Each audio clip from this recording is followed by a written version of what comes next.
क्या आर्कियोलॉजिस्ट ने सोचा कि ये तो सिर्फ तभी पॉसिबल है जब लार्ज स्केल डिस्ट्रक्शन हो। तो यहाँ पे एक मेयर चांस है कि मोहनजोदारो में एक मैसेकर हुआ हो। मैसेकर मतलब युद्ध बहुत बड़ा, मतलब सारे जो भी पीपल है उनको मार दिया गया हो, जैसे मैन वुमेन एंड चिल्ड्रन को मार दिया गया हो, जो भी सामने दिखे उसको मार दो।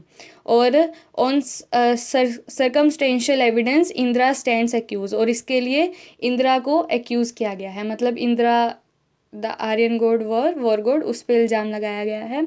इन 1960, अब आर्यन व्हीलर ने तो अपनी ये ऋग्वेदा से देके ये कंपेयर कर दिया कि आर्यन के इन्वेजन की वजह से हुआ है ये सब। लेकिन जब 1960 में ये 1960 में जॉर्ज डेल्स नाम के एक आर्कियोलॉजिस्ट थे, उन्होंने आर्यन व्हीलर की रिपोर्ट को क्वेश्चन किया। He demonstrated that the skeleton found at the site did not belong to the same period. उन्होंने क्या बताया कि जो skeletons मिले हैं वहाँ साइट पे, that did not belong to the same period, वो सेम पीरियड के नहीं हैं। हो सकता है कि अब मैच्योर हड़प्पन साइट्स के बाद आपको पता है जैसे लेट हड़प्पन साइट्स आई थी, तो क्या पता वो स्केलेटन लेट हड़प्पन्स के हों।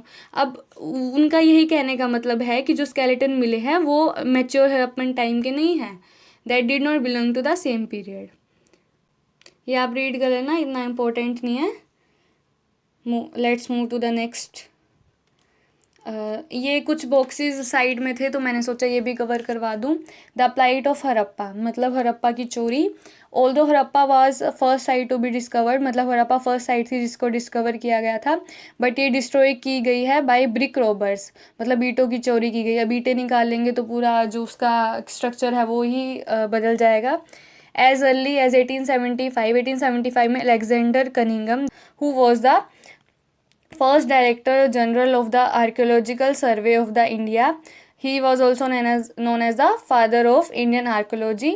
उन्होंने ये नोट किया जो भी ब्रिक ली गई है, जितनी भी ब्रिक उठाई गई हैं एंशिएंट साइट से, दैट वाज इनफ टू ले ब्रिक्स फॉर अबाउट 100 माइल्स, मतलब 100 माइल्स के करीब की ब्रिक्स उठाई गई हैं, जो 100 माइल्स जो कवर करता है railway line between Lahore and Multan. मतलब उनके कहने का डायरेक्ट मतलब है कि जो भी ये ब्रिक्स चोरी की गई हैं वो किस में यूज़ की गई हैं, रेलवे लाइन बनाने के लिए बिटवीन लाहौर एंड मुल्तान। दस many of ancient structure at the site were damage, तो कुछ पुराने स्ट्रक्चर थे जो साइट पे वो डैमेज कर गए। अब ब्रिक्स ही निकल गई तो डैमेज ही हो गए, टूटे फूटे। तो इन कंट्रास्ट, हड़प्पा के कंट्रास्ट में Mohenjodaro was for better preserved, मतलब मोहनजोदारो को अच्छे से संभाल के रखा हुआ है। नेक्स्ट वन इज सितादेल, इसके मैंने पॉइंट्स क्वेश्चन में डाल दिए थे बट एक बार स्टडी कर लेते हैं। While most Harappan settlement have a small higher western part and a large lower eastern section, there are variations. मतलब हड़प्पन सेटलमेंट्स में पता है हमें 2 पार्ट्स में डिवाइडेड थे, citadels and lower town। citadel that is small higher western part और lower town a larger but lower eastern section। तो उनमें कुछ वेरिएशंस थी, जैसे ढोलावीरा और लोथल है, वहाँ पे पूरा सेटलमेंट था जो सितादल का वो फोर्टिफाइड किया गया था, और जो टाउन्स थे and section with in the town, जो टाउन के अंदर सेक्शन थे वो किससे सेपरेट किए गए थे, वॉल से। लेकिन जो सितादल है लोथल में, that was not walled off but was built at a height, मतलब जो लोथल में सितादल है वो वॉल्ड ऑफ नहीं किए गए थे, built at a height. Next one is sites, mounds and layers. अब इसकी एक पिक्चर मैंने आपको दिखाई थी stratigraphy of a small ground, picture based question में। तो ये सोर्स मतलब box, this is not a source, ये बॉक्स उस लेयर पे रिलेटेड है, मतलब स्ट्रेटिग्राफी के बारे में बताता है। So archaeological sites are formed through the production, use and discarding of material and structure. मतलब हमें आर्कियोलॉजिकल साइट्स कैसे पता चलती हैं, जहाँ पे हमें वेस्ट मटेरियल मिला होगा या प्रोडक्शन के कुछ एविडेंसेस मिले होंगे या कुछ मटेरियल्स पड़े हुए मिलेंगे, स्ट्रक्चर मिलेंगे, that is known as archaeological sites. वहाँ पे हम मतलब एक्सकेवेशन करके हमें पता चल जाता है जो सामान मिलता है। When people continue to live in the same place, there constant use and reuse of the landscape result in buildup of occupational debris called a mound. मतलब जब पीपल सेम प्लेस पे रहते हैं और उस प्लेस का कांस्टेंट यूज़ करते हैं, फिर रीयूज़ करते हैं लैंडस्केप का, तो वहाँ पे एक ऑक्यूपेशनल डेब्रिस बन जाता है, कॉल्ड अमाउंट, मतलब रहने की जगह सी बन जाती है। ब्रीफ और permanent abandonment result in alteration of landscape by wind और वाटर एक्टिविटी और इरोजन। अब उसका अबैंडनमेंट भी हो सकता है। कैसे होगा? मतलब विंड आ गई, विंड की वजह से उस माउंट का मतलब क्या बोलते हैं, मिट्टी उड़ गई सारी। वाटर एक्टिविटी, वाटर के साथ जो मिट्टी बहती गई तो माउंट ख़त्म होता गया। और सॉइल इरोजन हो गया। तो occupations are detected by traces of ancient materials found in layers which differ from one another in culture, texture and the artifacts that are found in them। मतलब जो occupations डिटेक्ट किए गए हैं वो कैसे डिटेक्ट किए गए हैं? जो ट्रेसिस मिले हैं एंशियंट मटेरियल्स के, फाउंड इन लेयर्स, मतलब लेयर बाय लेयर मिले हैं। उनमें डिफरेंसेस क्या होते हैं? कलर का डिफरेंस, कि दो लेयर का कलर अलग हो सकता है, टेक्सचर अलग हो सकता है। और जो वहाँ पे आर्टिफैक्ट्स मिले हैं वो भी अलग अलग टाइप के हो सकते हैं। Abandonment or desertion, what are called sterile layers, can be identified by the absence of such traces। तो अब हमें ये कैसे पता चलता है कि यहाँ का अबेंडमेंट हो गया? तो वहाँ पे जब ये ट्रेसेस एब्सेंस होते हैं तो पता चल जाता है कि स्टीराइल रेयर्स होती हैं जहाँ पे अबेंडोनमेंट होता है। और ये कैसे आइडेंटिफाई की जाती है? By the absence of such traces. Generally the lower layer are the oldest and the highest are the most recent. मतलब जो सबसे नीचे मिलेगी डीप में वो ओबियसली ओल्डेस्ट होगी, क्योंकि उसके ऊपर सामान आता जाएगा, मिट्टी आती जाएगी। और जो सबसे ऊपर मिलेगी that is the most recent. The study of these layers, जब इन लेयर्स की स्टडी करते हैं, this is known as stratigraphy. Artifacts found in layers can be assigned to specific cultural periods and can thus provide the cultural sequence for a site। अब जो artefacts मिले हैं layers में उनको एक फिर स्पेसिफिक कल्चर पीरियड प्रोवाइड करता है, क्योंकि प्रोवाइड किया जाता है। एंड कैन दस provide the cultural sequence for a site, फिर हमें उस साइट के कल्चर सीक्वेंस का पता चलता है। मतलब लेयर्स के बेसिस पे सब कुछ अनुमान लगाया जाता है कि भाई हाँ ये कल्चर है, ये इसका टाइम पीरियड ये है। Next one is Wheeler at Harappa. तो अब सारे आर्कोलॉजिस्ट जब अपनी एक्सकेवेशन करने जाते हैं तो उनके लिए एक एडवेंचर ही होता है। तो वही this is what wheeler wrote about this his experience eight Harappa. It was I recall on a warm may night in 1944। मतलब 1944 में एक वार्म मे नाइट थी जब उनकी मतलब प्लेसमेंट हुई ही थी। Tonga Ride brought me as the newly appointed Director General of the Archaeological Survey with my local Muslim officer from a little railway station labeled Harappa along a deep sand track to a small rest house beside the moonlit mounds of the ancient time। मतलब उस time एक warm सी night थी 1944 में। 4 miles चल के एक tonga ride पे वो आए थे। और तब वो एक न्यूली अपॉइंटेड डायरेक्टर जनरल थे ASI के, और उनके साथ एक लोकल मुस्लिम ऑफिसर था। और फिर वो उनको रेलवे स्टेशन से लेके मतलब हड़प्पा के रेलवे स्टेशन से लेके आया। और एक सैंड ट्रैक मतलब एक वही जैसे माउंट्स वगैरह होते हैं वहाँ पे उनको बिठा दिया फॉर अ स्मॉल रेस्ट। और फिर हाउस में ले गया। मतलब वहाँ पे जो भी चीज़ें थी वो सब दिखाई। फिर उसने उसको वार्न किया कि उनको जो इंस्पेक्शन करना है वो 5:30 पे स्टार्ट करेंगे नेक्स्ट मॉर्निंग, और 7:30 पे फिनिश करना है, क्योंकि उसके बाद बहुत ज़्यादा क्या बोलते हैं गर्मी हो जाती है। 5:30 to 7:30 का टाइम दे दिया, 7:30 के बाद बहुत गर्मी हो जाती है। तो फिर वो एक डार्क पंका वॉल मतलब वहाँ पे आराम से मतलब झुक के गए, जैसे थोड़ा मतलब नीचे सा होता ना, तो झुक के अंदर गए। और फिर उनको आवाज़ें आ रही थी, भेड़िया भेड़ियों की आवाज़ें आ रही थी। तो मतलब वो वहाँ थोड़ा वाइल्ड सा एनवायरनमेंट था। नेक्स्ट मॉर्निंग पंचुअली एट 5:30, और 5:30 पे वो बिल्कुल पंचुअल थे टाइम के। 5:30 पे उन्होंने अपना क्या बोलते हैं इंस्पेक्शन स्टार्ट किया। और 10 मिनट्स में वो रुके और उन्होंने अपनी आइज़ को रब किया, और सबसे टॉलेस्ट माउंट पे वो देखते जा रहे थे। और उनको विश्वास नहीं हो रहा था कि वो ये क्या देख रहे हैं। और 6 घंटे बाद जो उनका स्टाफ था वो एम्बेरस फील कर रहा था। और जो वो भी थे मतलब वो भी क्या कर रहे थे, still toiling with picks and knives under the blazing sun. मतलब 6 hours 6 घंटे बाद भी मतलब उनको इतना सारा सामान मिला जा रहा था, एम्बेरस्ड स्टाफ भी एम्बेरस्ड हो रहा था कि वो 6 घंटे बाद भी सन के नीचे वो एक्सकेवेशन करे जा रहे हैं। और फिर mad Sahib I am afraid setting, फिर उन्होंने मतलब अपनी एक अच्छी सी जगह पे रेस्ट करना शुरू किया। This is last one. अब ये मैंने पिक्चर बेस्ड क्वेश्चन में भी दिखाया था कि दिस इज़ गेम्स मैन और लिंगा। तो मेके एक आर्कियोलॉजिस्ट है, उन्होंने इनके बारे में लिखा है, various small cons made of Lapis lazuli, Jasper, this is what, chalcedony and other stones most beautifully cut and finished and less than 2 inches in height are also thought to be linga। मतलब ये stones के नाम लेके कह दिया कि ये beautiful हैं, ब्यूटीफुल कट मतलब बिल्कुल ब्यूटीफुली इनको कार्व्ड किया गया है। And these less than 2 inches height मतलब 2 इंच से भी छोटे हैं ये, और also thought to be as linga, तो इनको क्या नाम दिया गया है, linga. And on the other hand, अब दूसरी side, it is just as possible that they were use in the board games. Board check है ना, ये चेक गिवन है ना आपको, तो मतलब ये चेस बोर्ड की तरह है, तो वो भी कंफ्यूज हैं कि ये गेम्स मैन्स हैं और लिंगा है। तो बेसिकली सोर्स बेस्ड क्वेश्चन में ही आते हैं। और ये पिक्चर बेस्ड जैसे स्ट्रेटरीग्राफी, और इन स्ट्रेटरीग्राफी में मतलब पिक्चर देख के एमसीक्यूज पूछ ले जाते हैं। तो मैंने फिर पिक्चर बेस्ड से भी जो बॉक्सेस निकल रहे थे वो भी आपको करवा दिए हैं। So this is enough for today, thanks for watching, like share and subscribe my YouTube channel AG history companion. Thanks.